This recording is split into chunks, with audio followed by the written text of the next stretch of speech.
அந்த செய்தியை காமிக்கிறது என்னங்கடாது? சட்டமன்றமா சந்தக்கடா ஆக்கிட்டாங்க.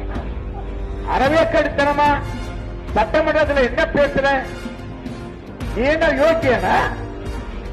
பரம யோக்கியனா நீ? விஜய், நீ நடித்த புலி படத்துக்கு 15 கோடியை வாங்கிட்டு குறைந்த கணக்கு காமிச்சு அதை கண்டுபிடித்து 1.5 கோடி கட்டியவன் நீ. நீயே ஒரு களவாணி. ஒரு சட்டமன்ற வரலாறு, ஒரு முதலமைச்சருக்குரிய தகுதி இருக்கு. ஒரு நடிகராக இருக்கும்போது பேசுவது பேச்சு வேறு, பொது மேடையில் பேசுவது வேறு. ஆனால் சட்டமன்றத்தில் உரையாற்றுவது என்பது மிகவும் நாகரீகமாக. மூதறிஞர் ராஜாஜி இருந்த அந்த சேர், பெருந்தலைவர் காமராஜர் அமைந்த சேர், பக்தோஜலம், பேரறிஞர் பெருந்தை அண்ணா,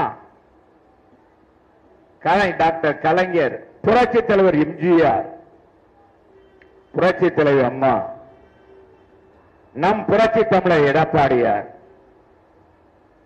ஸ்டாலின், இந்த வரலாறுகளை எடுத்துக் கொள்ளுங்கள். இந்த மாதிரி ஒரு பேச்சு யாராச்சும் பேசியிருக்காங்களா சட்டமன்றத்தில்? அந்த செய்தியை காமிக்கிறது என்னங்கடாது? சட்டமன்றமா சந்தக்கடா ஆக்கிட்டாங்க. பதவி வரும்போது பணிவு வர வேண்டும், துணிவு வர வேண்டும். போலாம், தலைவன் சொன்னதுடா. நீ தலைவன் உச்சரிக்கும் உனக்கு என்ன யோக்கியது இருக்கு? கடமை கண்ணியம் கட்டுப்பாடு என்று அண்ணா சொன்னார். மாட்டான் தோற்றத்துக்கு மல்லிகைக்கு மனம் உண்டு என்று சொன்னார் அண்ணா. நீ என்ன அறவே கடுத்தனமா சட்டமன்றத்தில் என்ன பேசுற? நீ என்ன யோக்கியனா? பரம யோக்கியனா நீ? விஜய், நான் கேட்கிறேன், நீ விஜய் கை நீட்டி பேசுகிறேன். முதலமைச்சர் விஜய் அவர்களே, நீ சொல், நீ யோக்கியமானவன் என்று சொல். சொல்ல முடியுமா? ஒரு படத்துக்கு எவ்வளவு வாங்கின? எவ்வளவு வெளியே சொல்லி இருக்கிறையா? நீ நடித்த புலி படத்துக்கு 15 கோடியை வாங்கிட்டு குறைந்த கணக்கு காமிச்சு அதை கண்டுபிடித்து 1.5 கோடி கட்டியவன் நீ. நீயே ஒரு களவாணி. அடுத்தவனை களவாணி சொல்ல என்ன யோக்கியம் இருக்கு? நீ ஒரு வரை சுட்டி காட்டுற.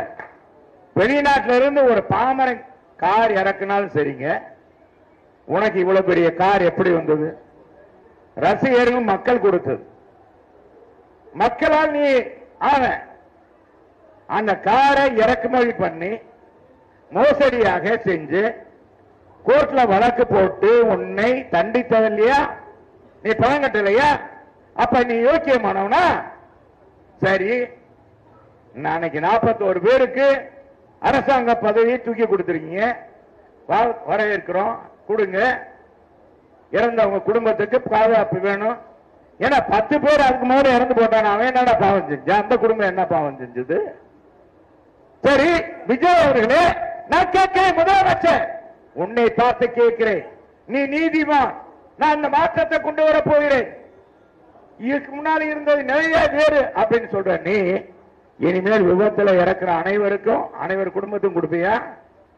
வெள்ளத்துல பாதிக்கப்பட்டு இறந்தாங்கன்னா கொடுப்பியா?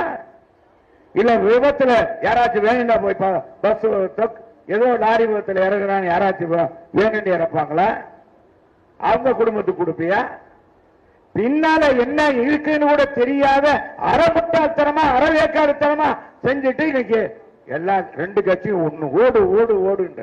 நீதான் முதல்ல ஓடணும், நீதான் ஓடணும், அரசியலை விட்டு ஓடணும்.